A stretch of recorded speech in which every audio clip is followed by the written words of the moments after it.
आणि वेलनेस फॅमिलीमध्ये आमचे आरोग्य सल्लागार रुपाली दहिवाल मॅडम होते आणि पण त्या बॅक झाल्या आणि आमचे आरोग्य सल्लागार संतोष पाटील सर आणि देवकी पाटील मॅडम. येस, तर तुमचे आरोग्य सल्लागार रुपाली दहिवाल मॅडम इथे तुम्ही कशासाठी आल्या होत्या, म्हणजे काय विशेष आहे तिथून आमच्यापर्यंत येण्याचं ते सांगा ना. आमच्याकडे कसं काय? येस मॅडम, मला हायपर ऍसिडिटी होती मॅडम आणि सिग्मा हॉस्पिटल मध्ये माझी ट्रीटमेंट चालू होती. 4 वर्ष मी ट्रीटमेंट घेतली आणि मग तिथं फरकच नाही पडला मॅडम. म्हणजे खूप हायपर ऍसिडिटी जास्त माझी, म्हणजे ऍसिडिटीचं रूपांतर अल्सर मध्ये झालं माझ्या. आणि अल्सर एवढ्या प्रमाणात वाढलं की आम्ही डॉक्टरांनी विचारलं होतं की आता याचं प्रमाण म्हणजे प्रमाण कमी झालं की जास्त झालं. तर डॉक्टर म्हणे खरं सांगू का म्हणे, तर तुमचं प्रमाण कमी पाहिजे, आम्ही जे वाढतच गेलं म्हणे आणि 2 वर्षात तुम्हाला कॅन्सर होईल असं स्पष्ट डॉक्टरांनी मला सांगितलं होतं, नाही त्याचा विलाज झालं तर. मग मी असं डिप्रेशन मध्ये गेले मॅडम आणि कंटाळून शेवटी माझी आत्या म्हणे मला की मी सदैवीला डॉक्टर आहे म्हणे, टाके डॉक्टर म्हणून त्यांच्याकडे एक वेळेस दाखवा म्हणे. तर मग मी 2 महिने त्यांच्याकडे ट्रीटमेंट घेतली मॅडम आणि 2 महिन्यामध्ये ते डॉक्टर म्हणे तुमची पचनक्रिया भुकलोय म्हणे, तुम्ही चाला म्हणे. तर मॅडम माझं 75 किलो वजन होतं, तर चालल्यामुळे माझं 6 किलो वजन वाढलं, म्हणजे 82-83 किलो वजन झालं माझं. बापरे. बघा, कोणी आजही लोक मॉर्निंग वॉक करतात की वजन कमी करण्यासाठी, पण यांचं मॅडमचं म्हणणं आहे की माझं आणखी 6 किलो वजन वाढलं मॉर्निंग वॉकनी. येस, कारण भूक लागत असं आल्याच्या नंतर काही खाण्याचं माहित नव्हतं, काय खावं हे माहित नसल्यामुळे वजन वाढत असतं. बोला. आणि त्याच मॅडम मग मला रुपाली दहिवाल मॅडम भेटल्या. मग त्यांनी माझी स्क्रिप्ट बघितली गोळ्यांची म्हणे तुम्हाला. ऐका ना, दहिवाल मॅडम कशासाठी गेले होते तुम्ही? मेडिकल घेण्यासाठी मॅडम, त्याची मेडिकल आहे.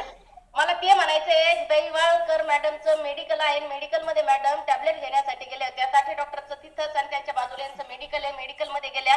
पण बघा त्यांचा प्रामाणिकपणा बघा, मेडिकल स्वतःच असून सुद्धा त्यांना सजेस्ट काय केलं, वेलनेस फॅमिली. दहिवाळ मॅडमला ग्रेट तुम्हाला आयुष्य जगण्याची संधी त्यांनी दिली. त्यांनी नाही तर म्हणू शकत होत्या का टॅबलेटचं एवढं बिल झालंय, आणखी वारंवार ही बाई आपल्याकडे आली पाहिजे, महिना ही बाई आपल्याकडे आली पाहिजे, आपलं मेडिकल घेतलं पाहिजे. पण त्यांच्या मनात प्रामाणिकपणा होता. खरंच प्रत्येक वेलनेस कोच तसाच आहे, प्रामाणिक, की त्याला वाटलं मेडिकलचं खाऊ घालण्यापेक्षा यांना वेलनेस फॅमिलीची ओळख करून द्यावी. सकस संतुलित आहार घ्या, व्यायाम करा आणि तुमचा प्रॉब्लेम सॉल्व्ह होईल, हे त्यांनी तुम्हाला प्रामाणिकपणे सांगितलं होतं आणि ते तुम्ही ऐकलं पण. Yes yes madam. आणि मग त्यांनी लिंक दिली मॅडम, आम्ही जॉईन केलं.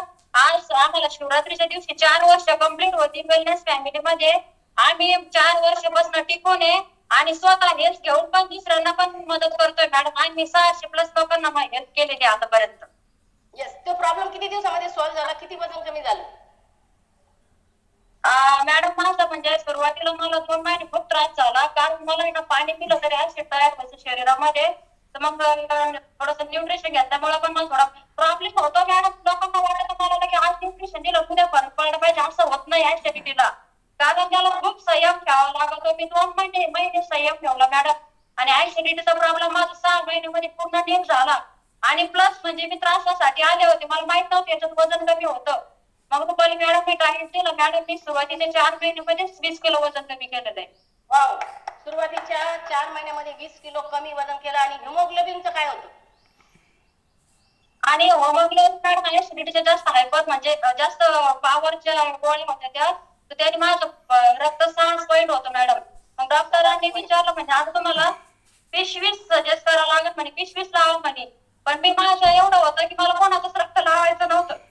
तर मग मी माझ्या डॉक्टरांना म्हणलं आम्हाला दुसरा पर्याय सुचवा. तर मग त्यांनी आम्हाला एक दिवस ऍडमिट करून 8 ते 9 हजार रुपये खर्च असला. मी दर 4 आठवडे गेले मॅडम, 1 महिना फक्त 7.5 पॉईंट ब्लड झालं माझं.